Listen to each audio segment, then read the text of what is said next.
Alors, bienvenue dans ce chapitre. On va étudier maintenant donc la notion de transition. Alors déjà, au niveau du chapitre précédent, on va toujours conserver ce qu'on avait fait, hein, voilà, parce que ça va nous servir d'exemple, ou du moins de support. Vous avez remarqué que lorsqu'on essayait de changer les zones, par exemple, les choses se faisaient assez brutalement, ok? On avait utilisé justement over pour tenter de faire passer l'ombre d'un état à un autre, ok?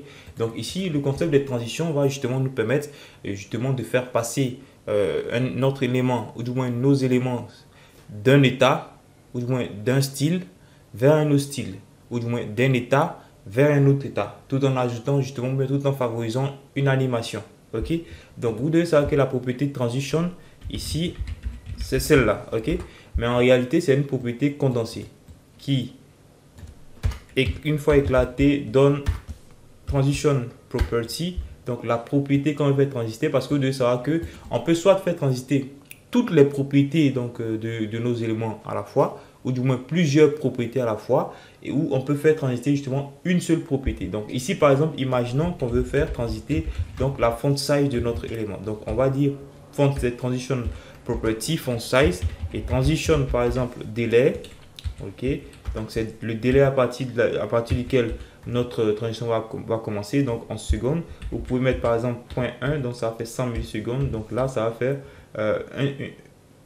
500 millisecondes, donc du moins une demi-seconde. Ok, voilà. Donc ici, transition. Donc vous allez voir que la propriété, l'animation de notre propriété va prendre 500 millisecondes avant de démarrer. Ok, donc transition duration. Transition duration, donc la durée de la transition. Ok, donc la durée de l'animation de notre transition. Transition timing function, donc la courbe de la transition. On a plusieurs valeurs, is in, out, et ainsi de suite. Bon, ça va dépendre de la. C'est une propriété qui permet de définir la façon dont la transition de notre, l'animation de notre transition est calculée. Ok, donc ici par exemple, je vais dire que du coup, je vais faire ça. Hop, hop, hop. Alors, vous allez remarquer un tout petit truc. Vous allez voir qu'en fait, rien ne se passe. Alors, ce qui est important de savoir, c'est que ici, on doit dire par exemple que ops, la font size. Donc, si on veut justement faire transiter la propriété, il faut qu'on puisse à un certain moment lui donner la valeur finale ou du moins son état final. Ok, voilà. Donc, on part toujours d'un état initial vers un état final. Donc, c'est pour ça qu'il est important de permettre justement à la propriété en question ou du moins aux propriétés qu'on veut faire transiter d'être modifiées à un certain moment. Donc, je vais par exemple 1.3 EM. Et quand je fais ça, hop, remarquez que effectivement rien ne se passe. Alors, qu'est-ce qui va se passer ici? C'est simple. Je vais devoir définir, attention, font size à 1.1 par exemple. 1.1 EM par exemple. Ok.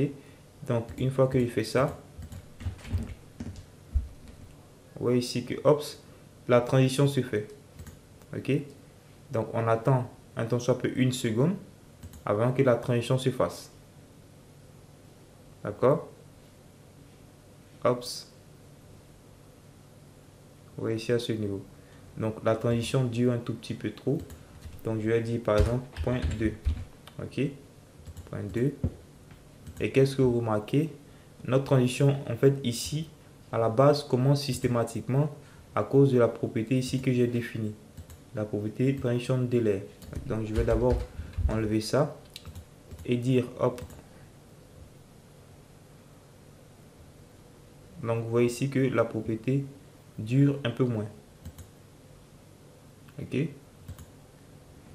Donc, à la base, ici, on a 1.1 EM. D'accord? Donc, lorsque je survole, on a 1.3 EM ici. Bon, du coup, je vais essayer de remettre la propriété transition.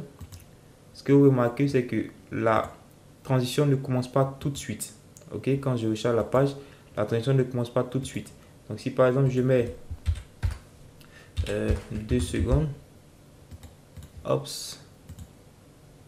on attend un tout petit peu et hop, d'accord. Donc, vous voyez qu'ici, donc l'impact de la propriété transition de délai. Et donc, lorsque je vais survoler, on attend un tout petit peu, hop, vous voyez ici l'impact de la propriété transition de délai.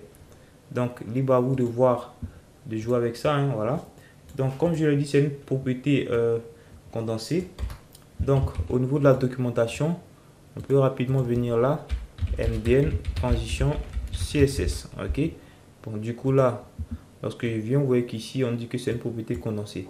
Donc là, la première valeur, ou comme vous pouvez le voir ici lorsqu'on utilise le format condensé, la première valeur c'est la propriété qu'on veut faire transiter tout simplement, et la durée donc de l'animation de notre transition. Ici à ce niveau, lorsqu'on met trois valeurs, là déjà vous allez voir qu'ici c'est la propriété, et effectivement la durée et aussi donc le délai. Ok, donc hop, vous voyez ici, attention un peu que le délai de la transition fait, disons, ou du moins la transition commence après 500 millisecondes et dure à peu près 2 secondes ici. D'accord? Donc, c'est ce qu'on va faire ici à ce niveau. On va utiliser la propriété condensée. Je vais dire par exemple all. Donc, je vais dire que je veux faire transiter toutes mes propriétés, ou du moins, on va d'abord commencer par dire le box shadow. Le box shadow. Et pour ce box shadow, je veux une transition qui dure par exemple, disons 200 millisecondes. Ok, bon, je ne vais pas mettre la transition de délai parce qu'en général moi je l'utilise pas, mais libre à vous de l'utiliser. Et je vais dire par exemple que ça, pour ça on a une courbe d'animation qui est ça. D'accord, donc hop, quand je fais ça, qu'est-ce que vous remarquez? Donc c'est quelque chose d'assez intéressant. Ok, attention, j'ai l'impression que, attention, voilà, il faut que je laisse le texte tel quel afin de laisser animer justement uniquement notre attention.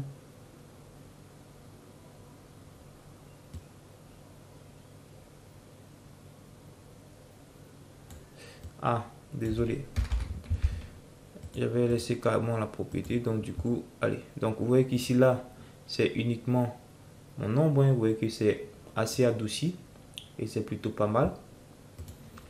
Du coup là par exemple, je peux faire transiter plusieurs propriétés à la fois.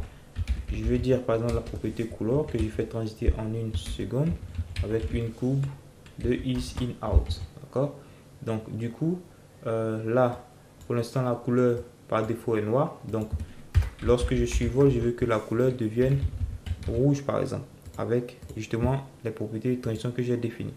Ops, ops. Donc vous voyez ici déjà que on a non seulement la box shadow qui transite, mais aussi la couleur, parce que j'ai spécifié effectivement au niveau donc de la transition que je veux que ces deux propriétés soient donc modifiées. Ok, donc ces deux propriétés transitent.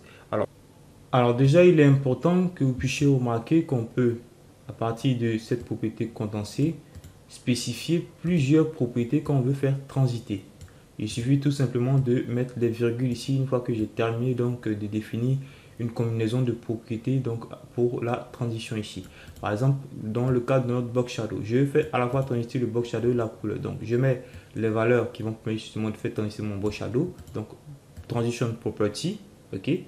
Ensuite transition duration, la durée de la transition, et donc la courbe de la transition. Je fais effectivement la même chose pour l'autre propriété que j'ai fait transiter, mais cette fois-ci en mettant une virgule. Donc, n'hésitez pas à venir voir au niveau de la documentation, hein. C'est une documentation qui détaille tout et tout. Donc, il y a plusieurs façons de faire les choses ici. Ok. Vous voyez qu'il y a pas mal de propriétés qu'on peut faire transiter, hein, le margin right, et ainsi de suite. Donc, n'hésitez pas à vraiment tester. On a découvert jusqu'ici beaucoup de propriétés qui peuvent vraiment vous permettre de tester donc le concept de transition. Donc n'hésitez pas à faire transiter n'importe quelle propriété qui vous passe par la tête et donc à utiliser au maximum la propriété transition. D'accord? Voilà. Donc je vous donne rendez-vous dans le prochain chapitre.